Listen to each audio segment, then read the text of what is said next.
right? Okay, we are live. This is Fam Electric Ghost, and we are talking to the Power Couple. I am a podcaster, a music producer, and musician myself.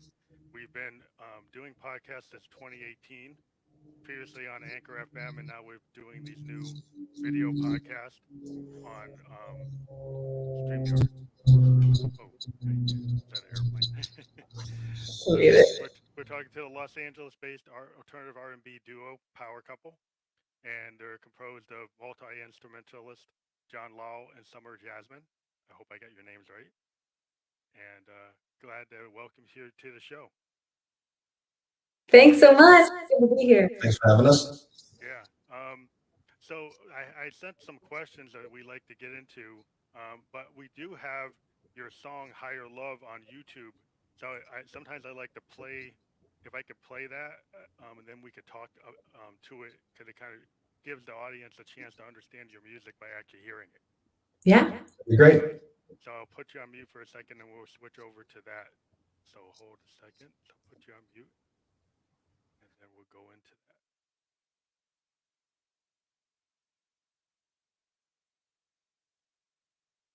I can't believe I'm with you.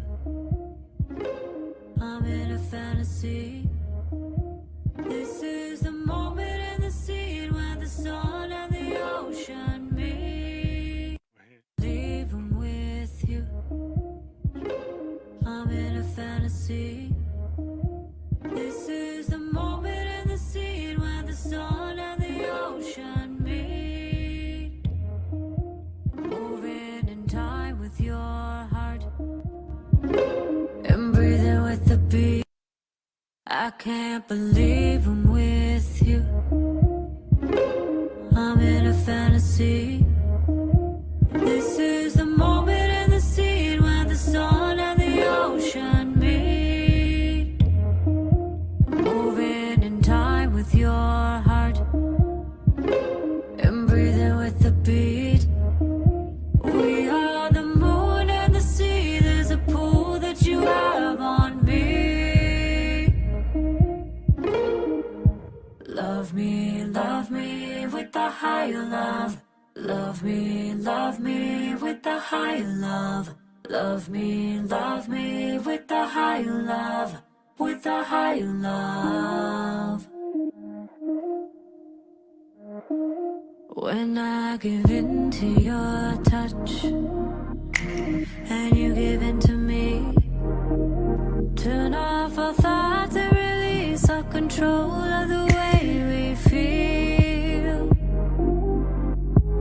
A little bit of adrenaline got me shivering, lifting me up. I don't know if we're in heaven here, but I've never been this high above. Love me with the higher love. Love me with the higher love. Love me with the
Hi, I'm back, and I think I got you guys back, and I'm gonna remove the screen here. So now we got both of you back on.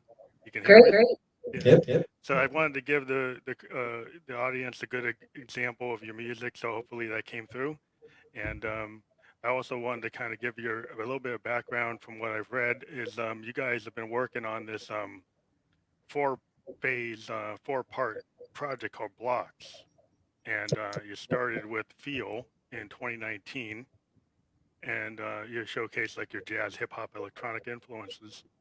And then you had a follow-up single called Like Fire, it celebrated International Women's Day in 2020. And then phase 2 of Blocks is slated for this year, right? And it's going to go with a short film as well. Is that my, I'm up to date?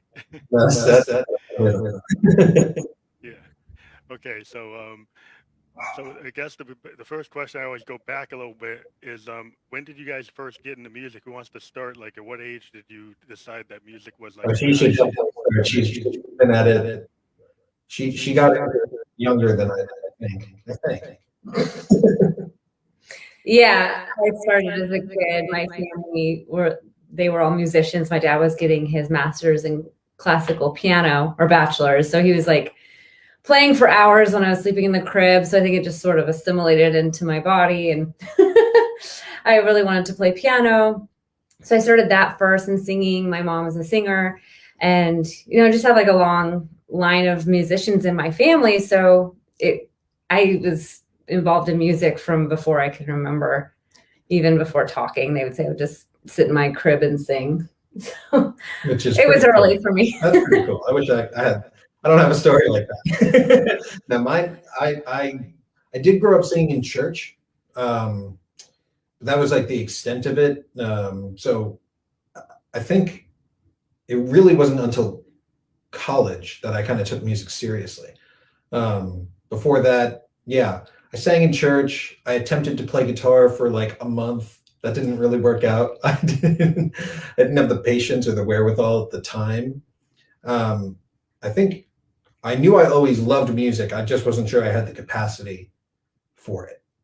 And then I figured it out later. So I guess the other question I always ask to go along with that is like, how long have you been like working in music? Once you realized that you had a voice for it, like once you realized that you could write your own music, I guess, because a lot of times people get into music and they don't write their own music. They work professionally, but they don't write their own music. So what made you feel that you could write your own music? For me, I was writing music first. Like I was just creating. I wrote really ridiculous, emotional songs when I was a little kid that were just so dramatic for no reason. And I think it's because my parents were both songwriters. So I kind of just felt normal to be writing all the time and creating songs. I thought that was more fun than learning other people's songs, which I've developed a great respect for now. But for me, it was pretty early on. I think it's because I had the encouragement and support of my family that I, felt confident in that area. And it was a really good outlet for me as kind of a dramatic and emotional kid. And I'd say for me, I started writing music almost as soon as I figured out, how to play an instrument.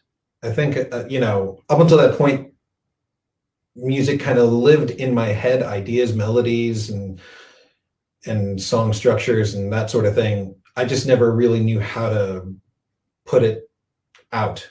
And then once I really actually sat down and learned the guitar, that's when almost as soon as I learned like 3 or 4 chords, I was just like, I'm going to write songs. And it wasn't like a struggle or anything like that. It was, I think mostly because it had lived in me for so long, being a fan of music, I knew what I wanted my voice to sound like. It's a journey, but I knew I wanted it to go in a certain way. Well, even before you played guitar, you were writing songs. I remember the first day I met him, he was like, he didn't know how to play any instruments. We were met at Berkeley he was there for voice. And he was like telling the guitar player, like F sharp, C sharp minor. And like he had this ear for it, but he couldn't actually play it. But he had written songs, and you didn't know how to play guitar or any instrument. So I thought that was pretty impressive. Yeah, I always had like I've always had an ear for music. I just, you know, it took me a while to have the discipline to play it. Mm.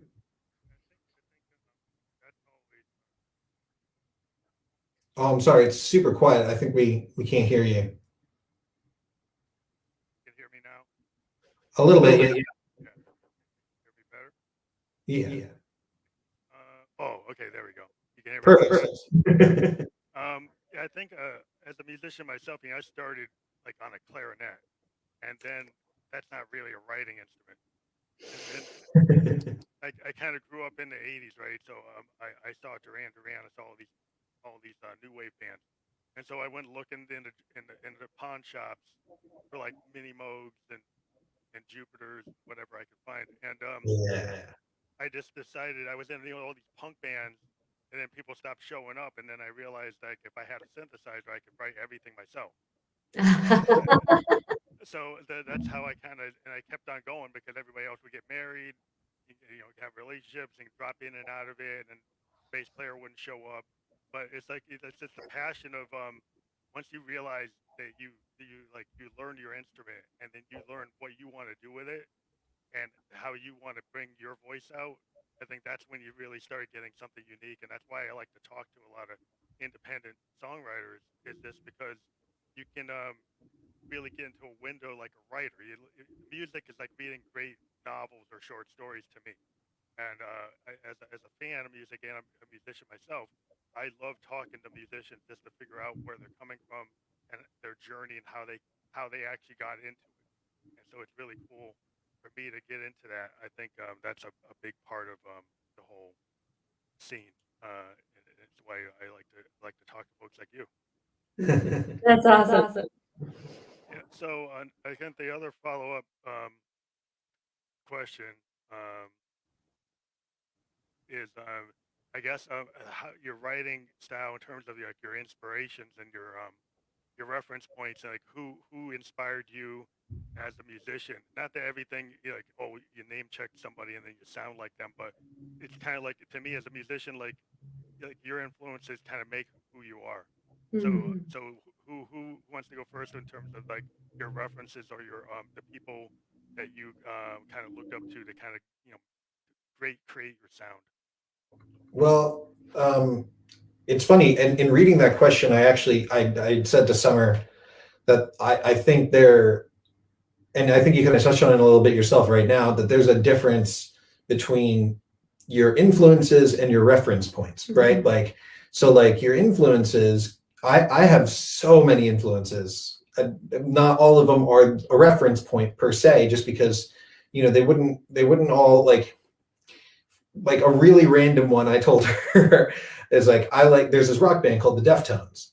And I just think that they just crush it. I mean, they just, you know, Chino Moreno and Abe Cunningham on drums. They're just like, they literally, the things they were doing, I thought were just way ahead of what music, what rock especially was doing at the time. However, that being said, not a reference point at all for any of the music we make, but I do count them as an influence just because there's something about it that just spoke to me. But influences, yeah, everything, and there's so many influences. I always say Stevie Wonder, Johnny Hathaway, Marvin Gaye, that's one block, and then, you know, I was going to say, it's really hard. I mean, it's really hard. You know, current music, like there's D'Angelo, and there's Jack Garrett, there's I could go on, honestly, I could go on forever, but you should say. I want to shout out current people that I feel like really love and deserve it.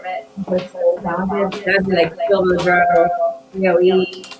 That's it's still now, but that is, I love it. Gabrielle Garcia Montano. We love like current artists like Monogram, say, Masego, Moonchild, Kiefer. But growing up, I listened to, like I said, classical music, really into Bach. I love Tori Amos, her songwriters, like the whole Lilith thing was Yeah, yeah. Love Lauren Hill. Yes. I got to get into hip hop because hip hop was just such a huge base for us. It's funny just in different ways though. Like I don't think it was as upfront for you, but my older brother. Okay, you probably remember this. Because back in the day, like when you would just cover your books, did you have to do that? Yeah. Okay, so the kids don't have to do that anymore. They don't understand. You had to cover your books back in the day, right? You do like the brown paper bag, wrap it around the book, or whatever, right? Yeah. My father was like a pro at that, so he would do it for me. But his rule was he would write the names of artists on my paper covers, right? He would have all these artists, and I had to listen to them no matter what. If I liked it or not, I had to listen to them. So he would put stuff like, NWA, Sonny Rollins, Coltrane, Tribe, Public Enemy, like all sorts of stuff. Like Bill Evans, just crazy, like things I would not have even dreamed to have listened to. And because he did that, that's exactly what I loved. That's awesome. Yeah. I think, like a part of what I do in my music is like, I call it expansive sound because I don't want to get pinned down into a genre. So basically like, I like Sun Ra. I like Stevie Ray Vaughan, I like Johnny Cash, I like Dylan, I like Funkadelic. I like Bernie Worrell. I like Yes, I like Genesis. So if you're a synthesizer player, and I'm into all these Moogs and Jupiters and Prophets, you kind of have to go a little progressive rock, right? That's kind of foundational. You're gonna, Keith Emerson, even a guy like Pete Townsend. Because the one thing about Pete Townsend is like you think about it, well, he's a guitar player, but his approach on the synthesizer is very innovative. And it's just like Eddie Van Halen's approach on an Oberheim, on Jump. And so, like, if you're a keyboard player, a lot of times you're like, wow, this guitar player actually looked at the synthesizer. And you think about, like, Barbara O'Reilly or Won't Get Fooled Again. The way Pete Townsend approached synthesis actually informed tons of other synthesizer players since then on how you actually program a synthesizer, how you create those sequencers, what you do, what effect they can have. And so I think it's interesting, like, when people from different genres, like bend genres or mixed genres. I think that's really what's cool in today's music, with hip hop, pulling from jazz and R&B pulling from hip hop. Is just a lot of cross modulation. It's pretty cool. Yeah, I think it's necessary. I think most of us don't listen to one type of music. We listen to everything. Our playlists, Eclectic. Exactly. So there's everything on there. I just always think that the industry does the pigeonhole you with the genre or style. Like that's for them. The label is supposed to be to make a market, but your listeners don't care. They just want the music. Well, if you think about a Spotify playlist, the way people listen to music, it could have very eclectic taste. It doesn't all have to be EDM. It doesn't all have to be DJ. It doesn't have to. If you check a lot of people's playlists, it's like it's a little bit of everything, and that's kind of cool because I think that's where people's heads at. But the only thing I think that's missing is like I'm a child of the '70s, so I grew up with albums. Yeah. So and I grew up with vinyl. So I mean, I listened to the Carpenters like close to the whole way through as a kid because my parents, that's what they did. They had the vinyl. I listened to Intervisions, Songs in the Key of Life. I'm listening to all that stuff like all the way through. Pink Floyd all the way through. Zeppelin 4 all the way through because that's kind of what I still approach my music in terms of like albums and concepts. But most people just digest it as a part of a playlist and little short singles. Everything's under 3 minutes. I see that you're working on these projects, but you've kind of spaced them out with what you're doing with blocks. So maybe you can talk about like your concept for blocks and is it intended at the end to be like an EP or an album? But what's the flow for that? Yeah, what you were saying, I totally agree. Like that concept of a whole journey that you go on with the artist has been a bit. But the thing is, it's all about emotions. So, like, the thing has a feeling to the vibe, right? And I think that's what we're going with these different EPs, is each one has its own feeling or vibe. So, the first one's called Feel, and then there's Mind, then it's going to be Vibe, and then Type. And when you write songs, they all fit in one box. So it's like box or blocks, and then in categories that they fit, like their little song family. With the overall goal of, releasing it as a larger project, because I'm a fan, like you said, of listening to things from start to finish in the order they were intended to tell a story. And that's why this next EP is going to be going with a film, because it is telling a story that is still revealing itself to us as we go, which is what I love about art. Like, you don't always know everything at the start, right? Like, you figure it out too as the artist. It's writing us. But the whole concept of blocks was something that John came up with, which is like writer's block that we deal with, but also like building blocks and how we build each other up and how we build together in collaboration. And also we're always in Los Angeles next to construction. So we've done like a lot of ideas, like what does it mean, construction and interior and exterior. And so we've just been playing with all of those different themes. And that's kind of the concept behind, the block series, the 4 phases that we've been working on. Right. Each one of them is going to kind of cover the ground of, where we're at and how we approach, the music that we write. It's, I think for every musician, you want to write something that inspires you. And inspiration is such a wide palette. Like, it's not just, inspired to be happy. It's not just inspired to be, to write the saddest song. It's inspiration to, accurately depict and describe the state of being that you're in. And that changes at any given time. So, what we've done with what we're doing with these blocks is trying to, put them together so that, as we are as human beings, we are put together with blocks, whether it's a vibe, whether it's a mood, whether it's a feel, whether it's, living cerebrally in our minds. There's so many things. That's where the concept kind of lies. Yeah. Nobody's just one thing. That's kind of cool, because that kind of reminds me of I am a child of the concept album, like Tommy, Quadrophenia, and the idea that you can have these long form ideas.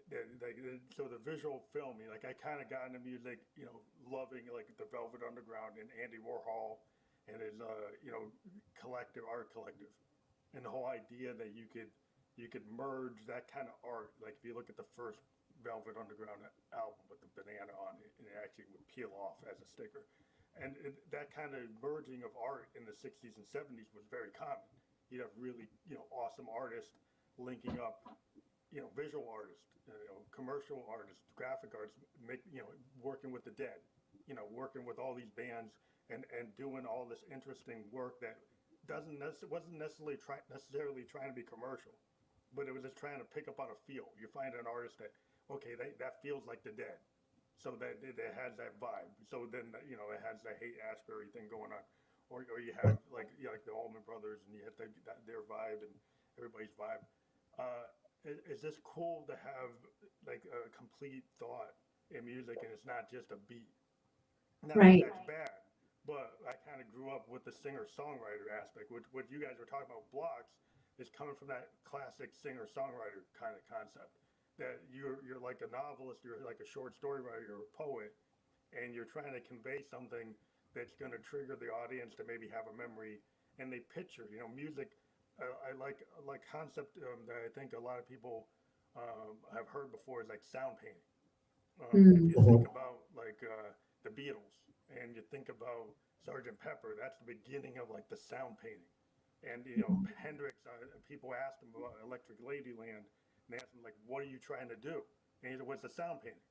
Because you hear it, there's like birds and there's ocean waves and there's all this stuff and these long 8-minute, 10-minute songs, and you're like, what is all this? What is he trying to do? And it's this idea that you can use the studio, you can use your musical capabilities to kind of draw something bigger than what you can do live, bigger than what you can actually do as just a unit that you were showing up live. But now with computers and synthesizers, you can actually replicate that live. But previously it was harder to do.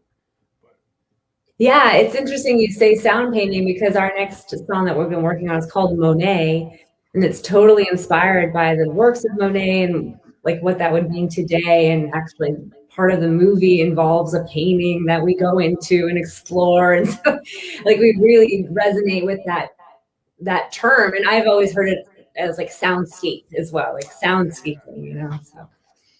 It's interesting because I'm like, if the story with the Beatles is, I don't know if people had understood, is like Peter Sellers, they're like the fifth Beatle, George Martin, had been producing all these Peter Sellers comedy records, and they required all this overdubbing, and they required like special effects and orchestras and tons of overdubs, and the Beatles were fans of those Peter Sellers records, and I saw in this documentary that he used a lot of those techniques on those Peter Sellers comedy albums to actually create that kind of Sgt. Pepper vibe, which became like the standard, because it took all these things that were being done in production of like comedy records, but it actually then applied to rock and roll, and suddenly you had all these new studio techniques that could be utilized to create this kind of picture.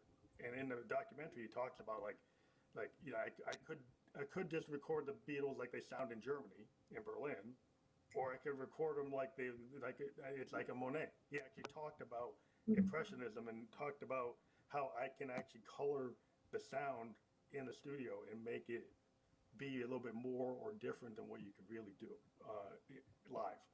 And that's where they started to move from like the move from the early Beatles sound to that more psychedelic sound and spacious sound that you hear it later. But yeah, you can kind of hear that transformation through those next few albums after Help, like Revolver, and you could kind of hear it a little bit in Rubber Soul, which I know was before Help, but like you could kind of hear, or was it before Help or just after Help? I think it might just after maybe. It might have been, yeah, it might have been Help, then Rubber Soul, then Revolver. But you can start to hear that kind of mutation into what it's going to be, and how they're going to just like, completely change, what everyone thinks they are, even though they don't think they're changing, because that's just a natural evolution of what it means to be a musician. The more you discover about yourself and the more you discover about music, the more you want to play with those colors, Yeah, and you're reflecting the times too. They were evolving with the society that was changing rapidly at that time. But from that idea of like the painting, the soundscape, I feel like that was kind of unique about Higher Love, because we tried all these different like regular drum beats and they sounded fine, but they weren't like working. It wasn't the specialness. We wanted something different. And so we approached it from like a soundscape perspective. Like we used me breathing as almost like a symbol to move it along, and like different percussion instruments. And that was the way to create that ambiance. I think that's really interesting, because a lot of the progressive rock bands are kind of famous for doing like field recordings and then taking like synthesizers or early Moog modulars and just layering all these kind of shadow tracks, right? So you would build up, you'd have maybe some kind of glass breaking, or you take a field recording outside, or you hit something, a stick or something, you did something, you bring it in, because it's like that the drum wasn't working, so you use something else, and then you bring that in. And then I was watching a documentary with Peter Gabriel. He was talking about, he actually did on So, he had his drummer do like all these 99 cuts of a drum track. They spliced the tape. They were actually using tape, and they cut it into 99 splices, and they rearranged the whole track. They took it, he played it straight, and then they actually took it and rearranged it. That's kind of like collage. Yeah, that's kind of a George Martin Genesis. It's an old progressive trick. Like you take something and you just totally rearrange it on the tape, and tape splicing and moving it around. People do it today with like samplers. They'll take a sample and then they'll move it around. Chop it. It's a lot more, it's cool when you do that compared to like taking like an Ice Ice Baby, where you take a David Bowie track and you just change the lyrics over it, Right. versus taking a sample of something, kind of resampling it and then spreading it out on a multi-sample and then clipping it up and rearranging it. And we end up doing like maybe like a Bomb Squad hip hop level production or De La Soul hip hop production where you have a lot going on, so much going on you can't tell the source of the original sample. That always it's funny that I can't, when you say something like that, I can't help but want to shout out Kanye West for one of my favorite tracks he's ever done. He did this on Common's, like, I don't know which album it was, like fifth or sixth. It's called Finding Forever, and the song is called The People. And he sampled this Gil Scott-Heron track, We Almost Lost Detroit. And if you listen to that song, that's a deep song, right? Like that's a powerful song on its own, and it's slow and it's methodical, and it really, it drags you into the feeling, right? Yeah. Kanye's flip on that is like twice the speed. It's chopped up in, like, you would not be able to tell that it's from that song, but you don't lose any of the emotion out of it at all. And of course, because it's Common, you're also not going to lose any of the lyrical value either. You know what I mean? So it's like, to me, it's one of the, that's going back to influences. That song has influenced me ever since it came out. Like, I think that was like 2006. But when I heard that song, I was like, this is the standard for what hip hop should be. If you're gonna sample, this is the way to do it. If you're gonna spit, this is the way to do it. This is hip hop. Yeah, like I kind of feel like way about MF Doom. Oh God, yeah. His choice on how he did that. He took these obscure Fantastic Four clips and then mixed them with these other clips, and then had his vocal style. He had a guy like Earl Sweatshirt. He kind of does that a mimic of that, Yeah. or a new version of it. With some rap songs, he kind of totally translated into a brand new type of MF Doom. But yeah, I've always been very interested. Like, I said, I love bands like Sun Ra. I mean, Sun Ra was a classic bebop jazz band that kind of turned into a Parliament Funkadelic of jazz. Right. Space is the place is kind of like where Miles was, where like Bitches Brew. But they had started with like Jazz and Silhouette. And that's a classic bebop 55, 54, 56, around that time period. Totally different band, really tight bebop. But then they went into this thing that was like pre-Funkadelic. They looked like Funkadelic before Funkadelic. They dressed up like space aliens on stage. And I think George Craig took a little of that. But that's always been my inspiration, is like that you can take all these various things. And it's the feeling, really. Like, if you listen to Hendrix, like, I'm a keyboard player and I want to be a guitar player, but I can't play guitar. I try to get my Moogs to do Hendrixian things. But just because a Moog is closer to being able to do that than like a digital synth.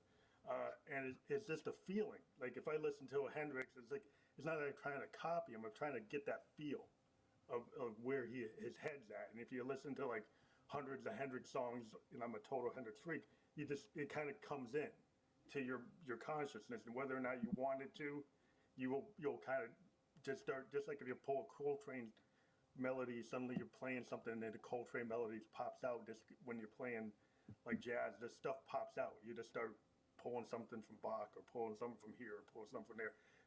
That's just, to me, the cool thing of music. And a lot of that seems to get lost with the sequencers and the DAWs, and people don't want to go that way anymore as much. But tools are cool, but I kind of like live performance. What do you guys feel about live performance? Well, we miss it. I love it. Yeah, we miss it a lot, but I like it live more than online. Yeah, we haven't really done the online performing thing. Like, I have a lot of respect for people that are doing that, and I think it's been really done well during the pandemic, especially. Like, I'm seeing some setups that are just like super inspiring for when we do go back to doing live music.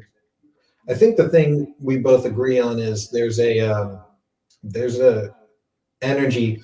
Summer, I always give her credit for this because I think it's just maybe also one of the things that's inspired me the most is she's a music therapist as well. And she's reminded me that, you know, at the foundation of music, before it was anything else, before it was this platform to be famous, before it was this, you know, thing that we all cling to as, you know, a status for how to be cool or this or that, you know, music was about community. And she you know, she goes into this much better than I do, but it's such an inspiring thing because it reminds me constantly how there's a community out there for every single musician. I'm saying, like, not just other musicians too. There's a community of people who, like, they will love what you do. Sometimes you gotta work hard, you gotta find them, but there's fans out there for everything. There really are. Yeah, and performing is amazing because it's kind of like that feeling of community again. And I think the more involved the audience is, the better. And we kind of, if you can get rid of the whole like audience and performer stereotype, and like we're all just in this music thing together right now, and this energy. And the cool thing about live is it's like you're never gonna have the same show twice. Like you just can't recreate the experience. And so you get bands like Coldplay, they're like super interactive, or even Ozone Motley going into the crowd, and obviously hip hop with the call and response and the back and forth. All that's drawing from our roots, you know. When we would make music as a community, is the only way to hear it was to create it together. There was no recorded music at all, so if you wanted it, you had to do it. Yeah, so there's a collaboration between musicians, people who just, you know, or non-musicians, just anybody could collaborate and make music. But part of that live performance energy is that audience is giving you power. That audience is giving you strength. That audience is giving you courage. And in return, you want to give them the best of yourself. That synergy exists very exclusively, I think, kind of in person in that way. You know, it's hard when you can't see your audience, you can't feel your audience. It's a really magical exchange. Well, I think a good example, I used to go see the Allman Brothers, and I would go see multiple shows just because they fed off the audience. And I get it because I'm a keyboard player, and like if I play in a club and everybody's getting it, then I'm going to go off of my Hammond B3 and my Moog, and I'm going to do something based on what the crowd is giving me. And I feel like, well, Dickie Betts and Greg Allman, they feed off the crowd. And if the crowd's really getting into it, then they kind of go in a different direction. And every night that I would see them, like 2 nights in a row, and they was different.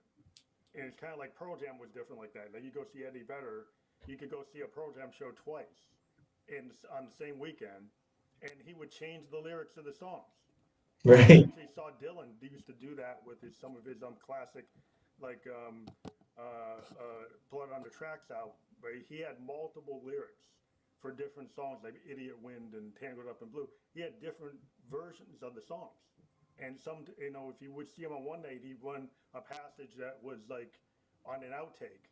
He'd run that set of lyrics, and then the next night he'd run a different set of lyrics. He'd bounce them around, just based on however he felt. And it's kind of cool.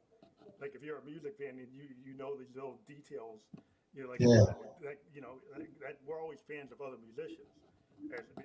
That's why I do this podcast, because we're our own community, you know, and that's what I've been doing with this is I talk to musicians all over the world to kind of keep that going, even though we can't physically be in a studio or something, but you can keep this kind of connection going. Yeah, and I've to that same thing, Prince was like that. The same thing. We were lucky, got to see Prince when he was doing the 21 shows at the Forum in LA. And I got to go to like 4 of them. It's because people weren't going. Like they were like, oh, well, he's there for 21 nights. Like, you know, I'll go catch him next week or whatever. I'm like, no, I want to go to every single one. I'm there. Like however many tickets I can get, I'm going. And every show was different. Every single show was different. And depending on the energy, you know, he'd come out and do 1 encore. No, one night he didn't do any encores because he was like, y'all aren't feeling this. You don't appreciate the genius in front of you. Prince. You don't appreciate what I'm doing? Seriously, I don't have to do 21 shows. He was doing it to save the Forum, which he did. And then only Prince could pull off 21 shows in the same. He's like, I'm going to stay here and play, and we're going to raise enough money to keep the Forum open and alive. And he did it. And you know, the very first show I saw him do, he did like 4 encores. It was like, Wow. and of course he can, because he's got the catalog to do it. And he can literally play Purple Rain for like 25 minutes. No one's going to say anything. We're just going to sit there and listen. It's Prince. Yeah, I actually saw him at Paisley Park. Oh, that's awesome. I was in Minneapolis, and he used to do these low shows, right? And he had this power trio. And Yeah. Totally. And I have like every Prince bootleg everywhere, but I'm not supposed to have. But so I'm a total Purple head, and so you get there at 11 o'clock, you wouldn't get on stage until like 2. but you would hear all these outtakes. Like if you sat in the crowd, you'd have like, you know, grape juice and like all this non-alcoholic stuff, you know, and snacks and cookies and whatever. You would sit around, but it wasn't like boring because he would start running all these outtakes or unreleased material. He would just run them on the speakers, and you have a DJ running all this stuff that wasn't released. Right. And suddenly he come on stage with his power trio with Sonny T and Michael B, and they start doing all this like Undertaker, like Hendrixian power, like, you know, like it's like a total different type of setup that you did. Once in a while in Europe you could see him do that, but it was rare in the US that you actually saw him do that. Unless you went to Paisley, you could see him do it, and Right. it was like, oh my god, you know, That's crazy. Underrated, and his, you know, he could do Clapton, Hendrixian, you know, he could do Santana like stuff. And Yeah. And when in that power trio, because he was limited, he didn't have the full band. He was going that way, and it was pretty cool to see him do that. Yeah. Oh, that must have been amazing, especially at Paisley Park. That must have been so cool. Oh yeah, he was at home and he was just like, I'm gonna do what I want. Right. So I was like, oh, I'm cool with that. Yeah. You know, that's what I wanted to see. I actually wanted to see him do the rare stuff. You know, the stuff the stuff he doesn't play every night. You know, but Right. I think that's what's cool. You know, I think like one thing I was reading this biography about the Eagles, and I think they kind of caused a lot of trouble for themselves because like during like the Hotel California tour, I heard that they kind of made the band.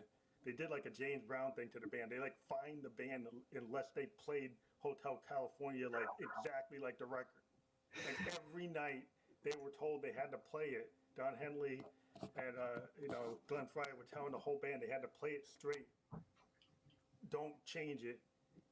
Wow. It's the same every night, and that's a good way to blow up the band. Oh, for sure. You know, For sure. that takes the whole fun. I mean, that's like why do you go see the Dead? Why do you go see Funkadelic? Why do you see the Allman? Yeah. Because every night it was different. It's not because every night it's the same. Right. You know, Exactly. so don't burn the fun out of the band. You know. Right. You might as well just listen to the record. Exactly. Just stay home, listen to the record. So this whole project with the movie, that's really, you know, cool. It's a cool idea because like I said, I'm big into rock operas. A lot of stuff I do a lot of visual stuff. I have been doing things online for many years. Out of my home studio, I get up, you know, people know me. I have a mask, I have LEDs, I have like this hoodie. I got this whole persona as the ghost. You know, That's dope. Thing. Well, it's just the whole idea. To me, like David Bowie they asked him like, why do you do Ziggy? Why do you do the Aladdin Sane? Why do you do that? I said, well, you know, I can just get up there with my blue jeans, and he did as David Jones. He never went anywhere. And then when it became David Bowie and Ziggy, he said, Right. I'm going to bring theater because it's going to give people a show. And I think that's why Prince, you know, every album had a persona. You know, you had the kid in Purple Rain, then you had this other character with the cloud suit for Around the World in a Day, and then the kind of bikini look, and he just had different looks for every album, like the way Bowie did. Yep. Like the way that Freddie Mercury did. There's something about having that stagecraft and bringing a show with visuals or doing art, I think is important than to just come out. You know, I guess if you're a singer-songwriter and you're playing acoustic guitar, then maybe you want to be more toned down. But yeah, I mean, we've done that too. You know, we both come from that background of singer-songwriter a little bit. You know what I mean? Like just a guitar, just a piano. She's gifted at both, but I don't really. I try to play the keys. It's a very, very, very loose interpretation of playing the keys, but that being said, like, yeah, like I would say that as far as like the movie and characters and that sort of thing, I think I've always respected artists who knew who they were in one capacity and knew who they were in another. So like, Prince isn't Prince Rogers Nelson. You know what I mean? Like Prince is Prince. You know what I mean? Like that's who he is. At home, he might be different. We don't know that, and that's okay because we don't need to know that. You know what I'm saying? Like, uh, but when you know your limitations on one front, and then sometimes putting on that costume takes you out of those limitations. Or gives you a different headspace, or gives you a different, frame of mind. A viewpoint that's allows you to be more creative or more expressive. And I think with the movie, we're very, very lucky. Our next door neighbor, our director, Sam Singer. Sam Singer, is super creative and super inclusive and very, what's the word I'm looking for? He's open, like he's willing and open to try anything. He's also very experimental. He's experimental. He's creative. He's hardworking. He's kind of honestly, great partnership. He's a kindred spirit to us. We both love that kind of open to experimenting and seeing what can come about. But I think being a character is important sometimes, like because it can take you out of your own fears or your own self-imposed limitations. I think a big thing as musicians is like they've talked a lot about like when you think your identity is your music or you get so wrapped up into it that you feel really vulnerable, and with the first like bad critique or criticism you're like, I'm done, I give up, or I want to hide. So there's something about having a character, a persona that gives you a little buffer, and it's like, no, this isn't me, this is just my costume. And it's been fun to make the movie because we've gotten to delve into acting a little bit. We both have a bit of an acting background, but we hadn't done it in years. So it's been really fun. And like you're saying, like there's different costumes, we're different characters. And it's been such a great learning experience. But first and foremost, it's just been a blast. So much fun. And the other thing to it is like we've always I think we've always wanted to tell a story with the music. I'm sure you probably relate to this easily, but I always see whenever I'm writing anything, there's a visual in my head already. There's something that's going on in there. Sometimes it's, a very, very detailed story, and I just see it. It could be a cartoon. It could be like us acting. It could be totally other people acting, or it could just be colors. But some way or another, there's always something. I hear a beat, I see something. I hear keys, I see something. I think, I don't want to speak for you, but I think she's the same way. And like this idea of like there's something more. Like the music gives you more, and you want to share it through a visual medium. Yeah, I think it's the whole idea. Like there's different ways you can go at it. Like sometimes I come at things like with a psychedelic kind of aspect, where it's kind of like it doesn't actually go with the song. Like the visuals have like nothing to do with the song. They're kind of just out there to kind of like take you into this other space. But then there's songs where you actually, my daughter's a cartoonist, so we'll actually have a storyline run like a cartoon, and run it like the Gorillas or something. But I think it's interesting, this whole idea of like the other me. I really gotten into, because part of what I did with the Ghost is like for many years I was just playing myself, and I didn't have stagecraft or anything, and then I never really sang. I was just a keyboardist, right? And I didn't feel comfortable singing, so then I got into vocoders, and I created a female version of my voice through my vocals. And as soon as I created this character called Josephine Electric, I said, well, I don't want to dress up like Bowie, I don't want to be like Camille. So I decided to be a phantom, so you couldn't tell who I was. So I have this idea of phantom. I wear like a cape that's LED, and I've got a phantom mask. Wow! So you can't tell who I am. But then what makes it work is I can have this female voice, but I don't have to dress in a dress. I have this kind of this binary kind of thing where it's a ghost. And yeah, gender neutral. Female, and then the female voice could come out, or the deep male voice could come out, and it doesn't matter because I've got this stagecraft that has this capability to do it. So I played in New York, and I was in this club, and I didn't know how people were going to react to this female voice coming out of a guy, you know, and it's coming out in real time. But I've got this kind of subterfuge as this other me, as this phantom, and the people couldn't really tell, and it worked. And it's been working ever since. I actually have more fans now with my mask on than I did without it. Yeah, there's definitely artists like Sia is like, you know, she kind of hides a little bit. The Gorillas, in a sense, you know what I mean? Like before they were doing live shows. Yeah. There's a bunch of other acts that are like that. I like that. But even like going back to Bowie, you know, the whole kind of like androgynous, like there is no form. Like the form is whatever I want it to be. You know what I mean? Like I respect that a lot. The idea of like, you know, I think especially this younger generation, you know, how they go into, you know, fluidity and, you know, the idea of just being is interesting. And I think that you're hearing it in the music, the way the music's reflected. I hear people talk about hip hop now, and they call it like mumble rap. And you don't have to like it, but I think it's interesting how it's approached. I always think of it as like, you know, they're getting back to the roots of community in a sense. Because like when you feel out of touch with music, like, you know, you look at people as like, only they can do that. I can't do that. But like the idea of mumble rap, it's just like, it's just a flow. It's just like this is how I talk. This is what I do. This is who I am. And it's just put out there.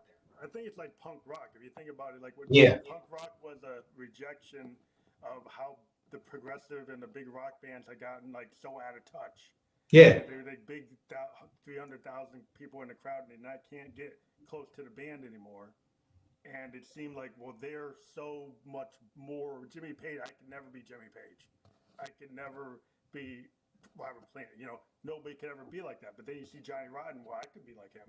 Right. Like Joy Division. I could do that. You know, I could do New War. I could do that. And so in the Clash, you know, like I don't have to be the perfect singer. I just got to have heart and attitude. I think mumble rap is kind of like that. And then like it's kind of got this punk aesthetic where you can come in and say, hey, I can do it, just like the Clash did it, just like Johnny Rotten did it, like Nirvana did it. And that's how Kurt Cobain kind of brought back rock by bringing it back to bare bones and saying, I can just have a lot of heart and a lot of passion. I don't have to have the perfect voice. I think that punk aesthetic is always good. You know, I think it's always driven a really interesting dynamic. We even think about like REM. Early REM, you can't hear what Michael Stipe is saying. At all. But actually, I kind of like the IRS REM because there was a lot of mystery, kind of like a mumble rapper, in what Stipe was saying. You couldn't really tell, but you're listening to the Reckoning and you're like, that's really cool, but I don't know what he's saying because it kind of gives you this imagination to it. It's kind of like jazz in a way. I didn't have to know what he was saying. I just liked the hook. Right. You know, and it was cool. And I think that's where you get into like punk and kind of like, you know, there's a cyberpunk and other types of trap that get really deep beats and stuff that you don't recognize maybe the lyrics as much. But I think it's just anything that can kind of get people into music and be expressive and try to get something new. Yeah. People who break the rules create something that you want to listen to. Yeah, and it's always the people who are the most frustrated by that are the ones who aren't doing it.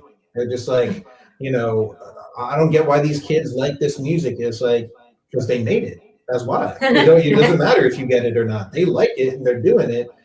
The best thing you could do is respect it and, you know, probably learn something from it, right? Like the next generation is always steps ahead. Whether you think they are or not, they're always steps ahead. They're approaching things from a place that's literally built on the past. I think you know, I've been lucky enough to teach music a little bit, and I always go back to, you know, I teach the foundations of music. I teach like the history of music. I try and touch on as many things as I think are important, and then one of the big things I do is I open up the discussion to what is important about music to you, or what is important music, you know. And I'm always really excited when I do it because I'm constantly hearing music I would never go out and listen to. Like, I wouldn't even know it existed, some of them. Like, kids now listen to more, I think they listen to more underground music than they ever have before. Oh yeah, my daughter is a big inspiration to me because, you know, I'm coming from this whole jazz thing and the, you know, progressive rock, but she's showing me all these underground bands that she's really into, a lot of underground music, a lot of female centered music, a lot of international world music that I might not have picked up on. Yeah. Because I'm in my podcasting, I'm always looking for different things, so I kind of go that way anyway. But it's cool to have a 20-year-old. Is my daughter, you know, she's out there and she's really pushing me to, like, wow, I should get out of my comfort zone. I shouldn't just listen to Emerson, Lake and Palmer, or as much as you want to, right? Listen to something I didn't know. This guy's a DJ, but he's doing something cool. Can I have Right. that kind of thing? A keyboardist, oh well, you know, he's on a CDJ or whatever. But if you think about it, one thing I was looking at, you know, I think Amy Winehouse had a producer that had been a DJ, and the one thing I saw in this documentary, the one thing he brought to the table was he knew how to get a hook. He knew how to hear a groove. And so if you think about when you look at Amy Winehouse's Back to Black album, a lot of that album is so tight because it's like the guy was groove focused. And Yeah. he used like real musicians, but he had this ear from listening to all these records. Right. Knowing how to DJ, to knowing what the crowd would like. So he took that capability, and then I got more respect for that kind of thinking. And that, like, you don't necessarily have to be a musician, but if you're a music curator, you're a music historian, you know the grooves, you know what songs. You're like Dr. Dre, you know, you get guys that can, like, wow, they know so many albums, so many rare songs, and they know what works together, maybe in a way that you didn't know. And that's kind of cool. And, you know, a traditional musician sometimes, oh, well, you can't play this and you don't know how to do a major seventh, this, whatever, you know. Hey, music is music, and some producers are just as creative as anybody that can play a violin, you know, Stradivarius or something. Definitely. So I guess when we would talk, I kind of deviate from the question a little bit, but I always talk about That's all good. music production and the digital audio workstation and your, like, preferred method. Do you like to record in your home DAW, or do you go to a studio and have like a demo, or is it a little bit of both? Do you do like a merger of all different types of things? Well, since COVID, we've been recording at home in our home studio. It's fun to get out of the home studio. Sometimes we'll go to like Joshua Tree or like nearby places just to change the scenery and just rent like an Airbnb for a weekend or a week and write. That's always really nice. And obviously the songs reflect the space, but mostly we've been working home, you know, and trying to work around the construction and the loudness of LA. But, you know, that's how we did Higher Love. And we mainly use Ableton, Logic, and it's where we're sitting right now. So this is where we are most of the time. You try and bring like the studio vibes, you know, wherever we go. So, you know, she mentioned that like a while ago, before all this happened, we were renting spots in like Joshua Tree and different locations, and just like get an Airbnb for a couple of nights and bring our gear there and just write from that perspective. And that was a lot of fun. That it's still the same program. Nothing's changed about the program, or nothing's changed about the instruments. Yeah, but your headspace has changed, your environment's changed, and it's interesting the music that came out of that. You know, we've only put out blocks. We put out another single called Like Fire. We got like tons of tracks. We have so much music. It's the thing is. Oh, go ahead. No, I wasn't talking. I thought you were gonna say. I was giggling. We've got so much music, but it's like it's not like we're not going to release some stuff. We might not release. We might release all of it, but it's like right now what we're focused on is, you know, this project and curating it the way we want it to be heard, and then eventually, you know, we may release, you know, a lot more of what we did. There's we just heard this interview with Flying Lotus, and he was talking about how this single he did with, I think it was him and Anderson .Paak, and that he wrote and recorded the song 5 years ago, but just never thought it was good enough, and then finally put it out. But that's like just sometimes what it takes, you know. We've got a couple of songs, like we got one song in particular that we wrote at the way beginning, like a couple of years back, that is just coming out on this new EP that we're going to release.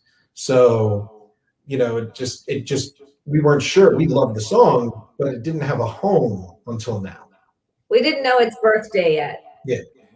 Well, I was watching this documentary on Frank Zappa, and Zappa used to keep all these tapes of his live performances, and then he'd have all these reels, and then his wife said he would just go through them and take something from like 2 years ago or 6 months ago or whatever, some live, like he'd find something, oh yeah, here's the hook off of this live show. I'm going to take that and I'm going to mix it with something I did last week or something I did 2 months ago.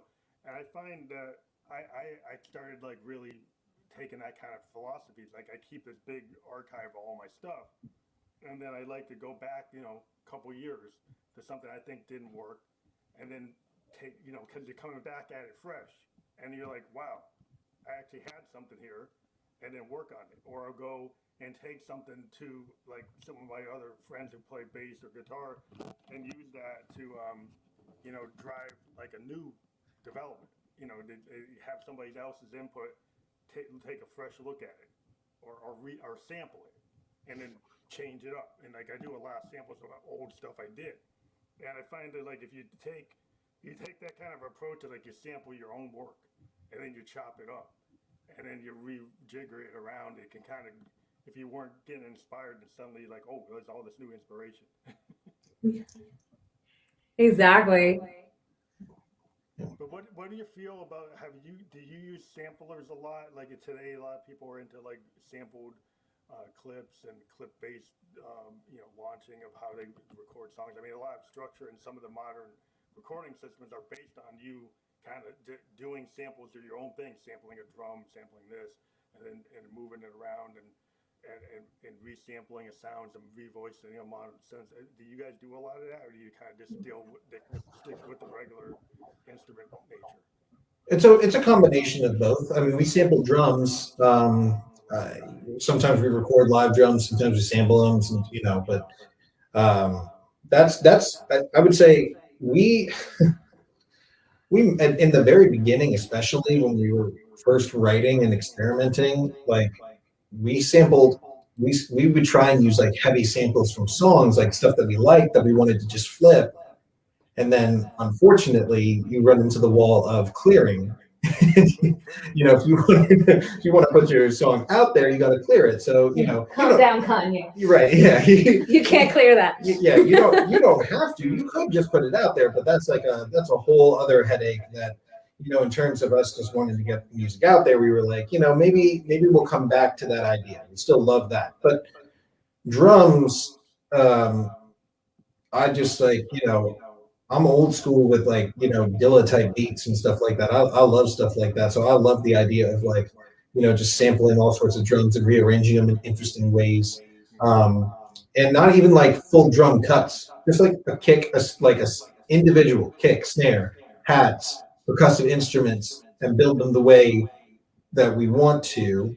And I'm not a drummer, but I'm not a drummer yet. I'm working on it. But I like to think like a drummer. I like to think about what would a drummer do? How would they, you know, I think about, you know, the Carter Beaufords and the Abe Cunninghams and the, you know, Sheila E. But for real, like you got to think about all sorts of different types of drummers and percussionists, you know, and what would that feel like? And then on top of that, we trust our own creativity in terms of, you know, our own songwriting ability and our own ears. And, you know, one of the things for me, one of the most fun parts is, you know, Summer is so creative in a way that I'm not capable of. She has like just like this freedom that is not it's just not built around like what is like, you know,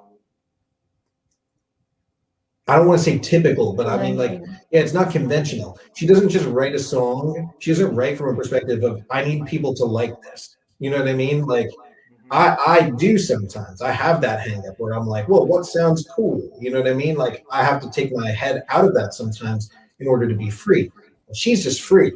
He'll just write something and it's like the jazziest, like, but then it'll get like dirty, but then it'll come to like this really pretty place. And I'm like, how did you do that? Like, how did you do that? I have no idea. And then she's just tweaking knobs and doing stuff. And she just does it. It's not like, you know, again, it's not from a place of like, it has to sound good or it has to sound pretty. She's just going off of an emotion and letting the music come out of her. And it's, for me, that's actually the most inspiring part of writing together is she puts me in a place of like, awe, you know, and then I get to just add to that.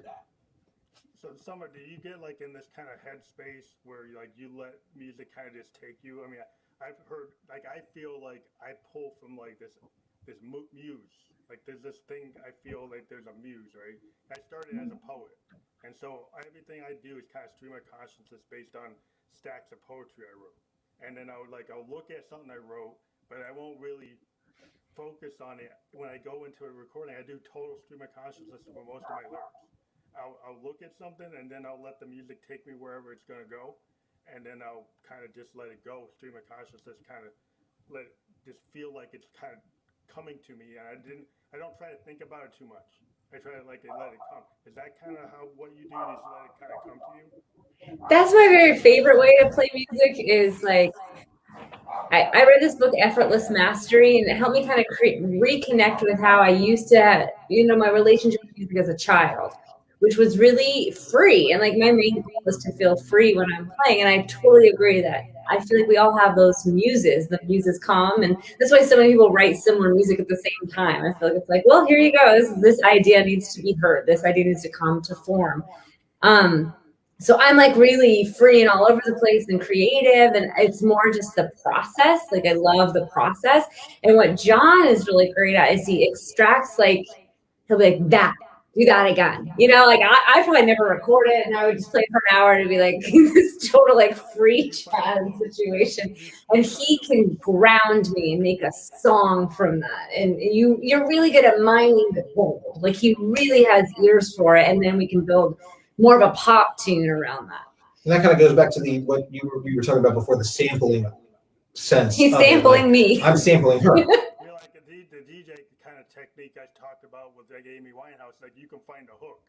Right. Like a lot of times, like when I was with bands, we like in the 70s, when I was with my punk bands, like we'd be in a basement for like 2 hours on a reel.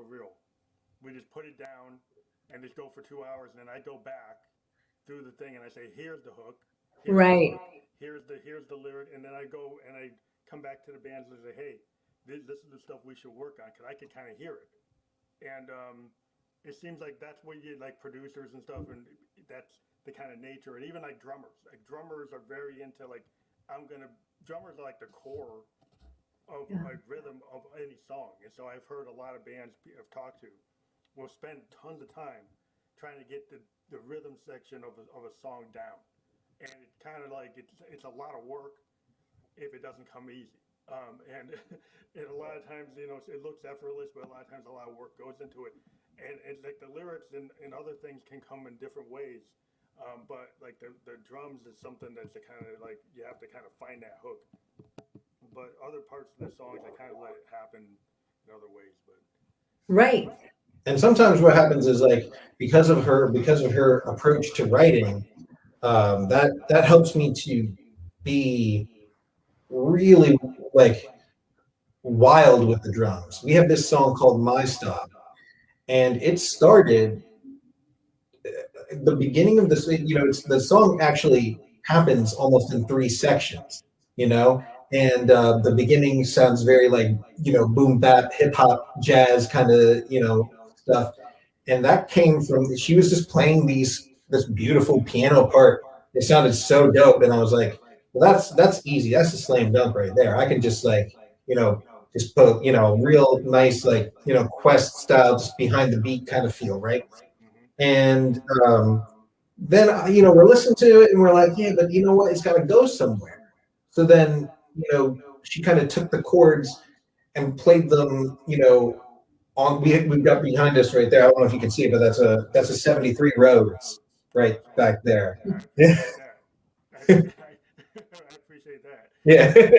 So, Summer gets on that and she starts playing and it just feels good, so but it's different than the piano, right? The sound is different. And the way she's approaching it, she's playing it with a different style now. It's got a different yeah.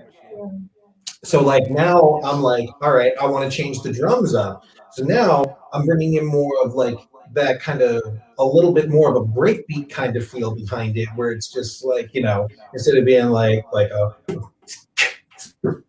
instead of like that, now it's coming more at like a, and it's changing up. Right, exactly. It's still got that behind the beat feel, but now we're introducing some more electronic kind of vibes to it. We get to this third section and we're both just stumped. We're like, all right, we know it's got to go somewhere. But then, she's like, what if we just go what?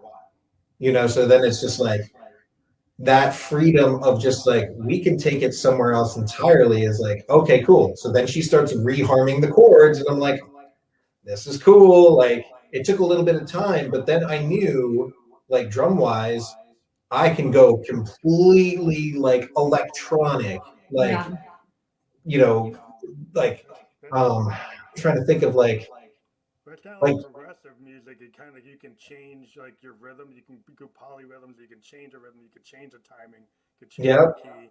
That's what I like about like Yes and Genesis. You get these songs and they're like little sweeps. You go into this one section. Yes. It's, this speed, and it changes to a different key and it changes to a different emphasis. I like to use a lot of progressive rock techniques from bands like Yes and Genesis and even like bands like Mogwai. But they do a lot of interesting things where they kind of go off and come back and go on. Very classical type stuff, or even jazz fusion type orientation is that you can go and kind of break it out, go crazy, come back, go out, come back, change the rhythm, do this. What I find I've been doing a lot lately is I'm using analog drum machines. Mm. I use Moog and I use a lot of Eurorack drum machines. Yeah. To create these really kind of not sampled. I don't want to sound like a real drum.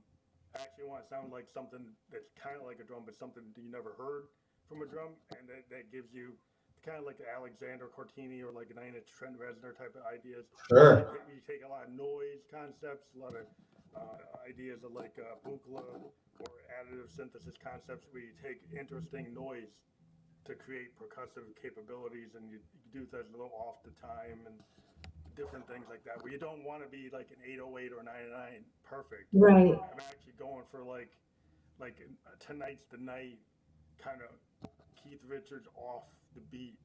Glitchiness is kind of where my head's at lately. I wouldn't take LFOs to trigger things to be glitchy on purpose, to be a little off time on purpose, because I kind of want that kind of brokenness that you get from like the Velvets or like Alex Chilton's Big Star. You get this sound sometimes where that gives you a lot of personal vulnerability if you're not, you're kind of in that space where you don't have to be like trying to get the hit, but you're trying to do something else. You're trying to be more like a feel machine, what you're doing behind you. Like Wurlitzer or Hammond B3 or Moog, Mini Moog, they're like feel machines. They give you that ability to express yourself in a very natural way as a musician compared to some of the electronic stuff today. Not that it's not cool, but like taking a classic instrument like that, or even like a Yamaha piano, or like any kind of acoustic instrument, or organic sounding instruments, are what my feel is lately. But definitely. We live in a soft synth world that everybody can get anything they want, but it's somehow the surface controls on these analog synths or the feel of like a real electric piano or something that there's something that it gives you the song an edge that I feel is cool. I agree with that. Yeah. It's the tactile part. It's like kind of like, the difference between creating in, Logic or Pro Tools or something like that, and then going and working on a board.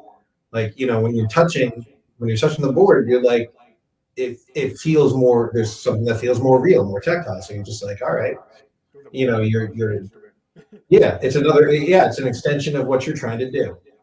Yeah, that's what I think people miss in the modern world is like if you don't go and master your Ableton like you're using an old Neve board, you're kind of missing out. Like with Pink Floyd, I saw an interview and they were talking about Dark Side of the Moon and Wish You Were Here, and they said they were all in the board doing all the overdubs all together as a band, and they felt like that was part of the recording session as the band. It wasn't the engineering session. It was actually how they constructed those songs. Right. Those boards, they were using them to actually map out the sound. Interesting. And Each one of those. Yeah. Every time you turn that knob, you're making a choice. That is an instrument. It's the same thing. Like, all of it comes down to the same exact thing, which is just, we're doing our best impression of, vocalizing our feeling, right? And that can be, through the guitar, the piano, or any instrument, whatever, saxophone, it doesn't matter. The triangle. You play it soft, you play it loud, you play it quick, you play it slow, but every single one of these things, including working at the board, including how you're EQing that sound, how you're shaping it, are you compressing it, are you adding effects? Every one of those things is a choice that is another tool of expression. I always try and tell people when people tell me something sounds auto-tuned or this or that, I'm like, I don't know what you mean. Like, if you're telling me that you're not feeling what the artist is doing because it sounds too perfect to you and you like the imperfections, I get that. Maybe you're just not connecting to it in that way.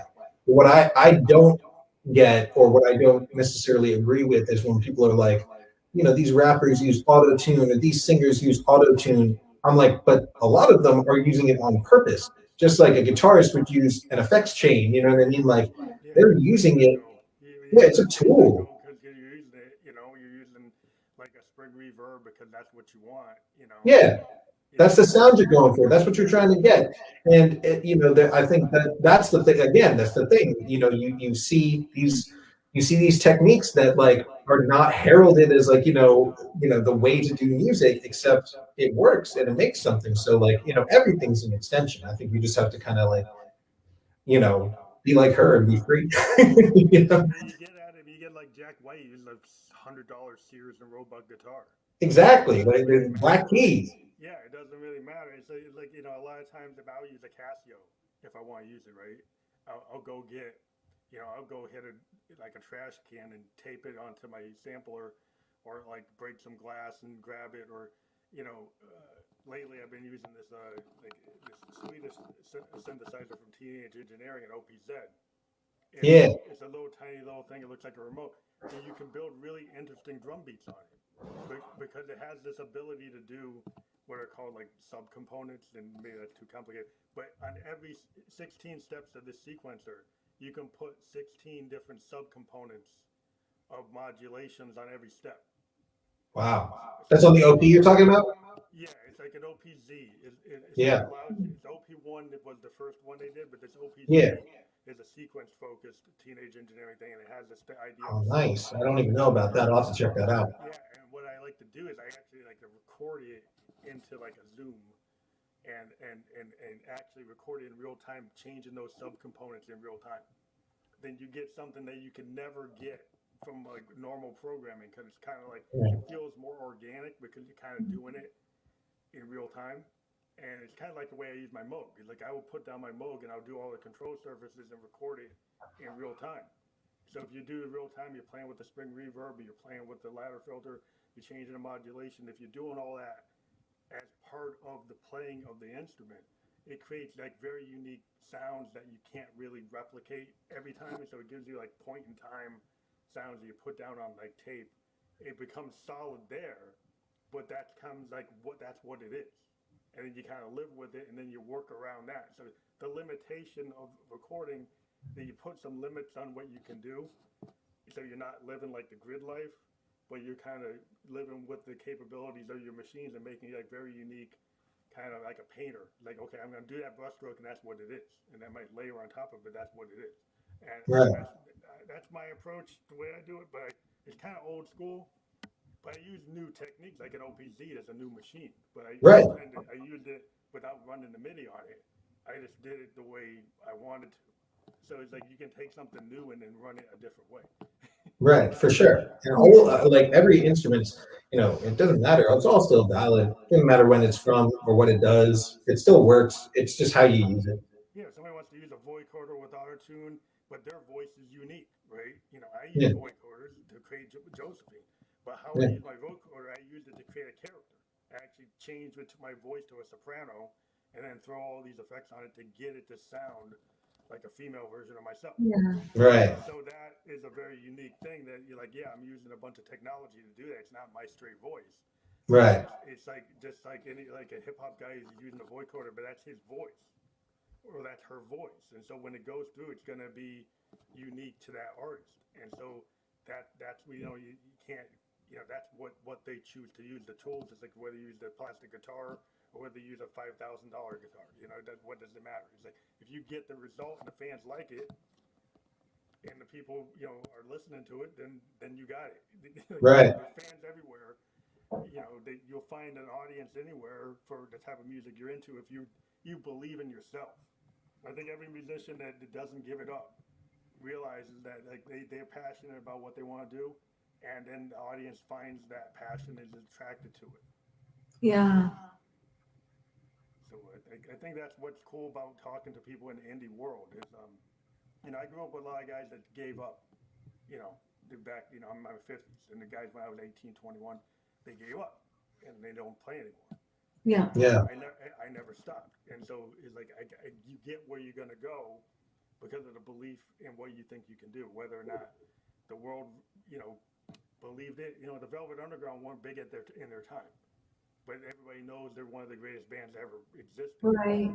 Alex Chilton's Big Star wasn't that big, but you know, all these alternative bands in the 90s name checked Big Star, you know, as an influence. So a lot of times, you know, like you think about William Blake, he wasn't well known in his time, you know, but he's like one of the classic poets. So you should not do your art just because you're not in the top 10. You know, you For sure. do your art because you love what you're doing. Yeah. That's the most important part. So when is the target for chapter 2 of Blocks and the movie? Do you have a target date? So we're getting ready to release the second single, and we're actually going to be releasing a music video to go with Higher Love. So that'll be kind of the teaser of the movie, that's like the climactic part of the movie. And then we're going to release a second single called Skyride that he was talking about that we actually wrote a long time ago, but I'm glad we waited because it's a perfect piece to the story we're telling. And then the EP is going to come out before the movie. So the EP will probably release this summer. And then we might release the film then, but we're also looking to get into some film festivals, and a lot of the film festivals want to premiere it. So it really just depends on where that goes. But if that's the case, we're going to hold out until we can really launch it correctly. It's like a play. You can't publish a play if you want to put it on. You have to keep it unpublished or nobody wants to do it. Right. Yeah, people want to premiere it and that sort of thing. So it's just cool. Like, it might take a little bit of time, but, you know, one of the things that we've been kind of learning through all this is like, you know, that's just kind of how it works sometimes. It doesn't stop us from writing still or creating. It's just kind of like it's all happening simultaneously. What usually will end up happening is just that we'll have like years of music to release as soon as we release this thing. So it's fine. It'll come out. But the target is hopefully the music video within the next couple of months, and we'll once we have it locked down and everything, do release information, we'll let you know for sure. Mhm. And yeah, same thing with the next single and that sort of thing. Well, I always like over the 2 years I've been doing this show, I bring back artists all the time when they have a project to talk about. So I've had many guests over the years that we do like release episodes, like on the cusp of some project coming out. So if you're Awesome. interested in doing that, we could do that. Yeah. That sounds really cool because Definitely. so it's phase 1 and phase 2 of blocks in the film. Just 2. Just 2, and then we'll kind of see how it goes from there. The film especially has been it's a real experiment with a lot of ideas that we wanted to do. So we'll see how people kind of respond to those ideas, and we'll see how much it takes and what it takes and everything like that. It's been a really incredible process. Like, it's been a lot of fun. It's been challenging. It's expensive, but I think it's a cool thing because you think about it today, people are so visual, and as musicians, we're always trying to find that niche and really visual. I mean, that's why I've been doing audio podcasts since 2018, and now I'm doing a video one, where there's a reason. yeah, The video podcast is actually the new thing. And so Yeah. podcasters, we're all kind of converting to video, and we have our little bugs in, here and there.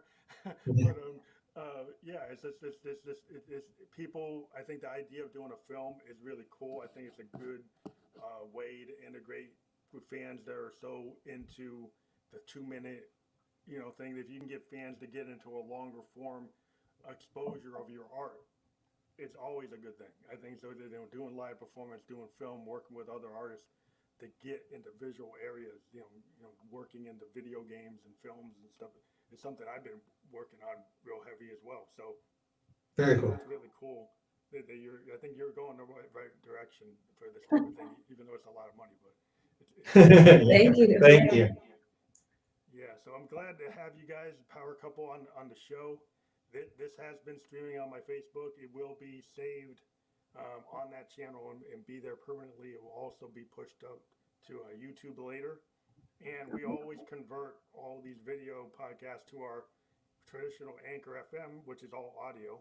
And in there, it will go to Spotify and Apple and 9 other podcast platforms that we've been on for a couple years.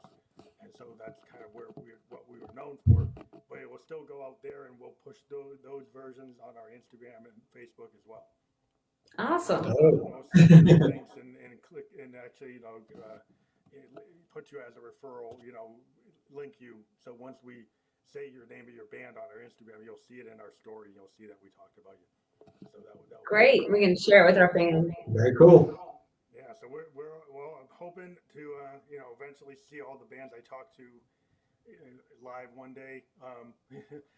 Or one thing we wanted to do a couple of years ago, we were talking about like taking all the guests that we have and doing like a festival. That'd be That'd awesome. be fun. All the bands that we ever talked to, and we've talked to like almost 40 bands now. And so we think that would be a cool thing to kind of create a festival based on the bands that we talk to.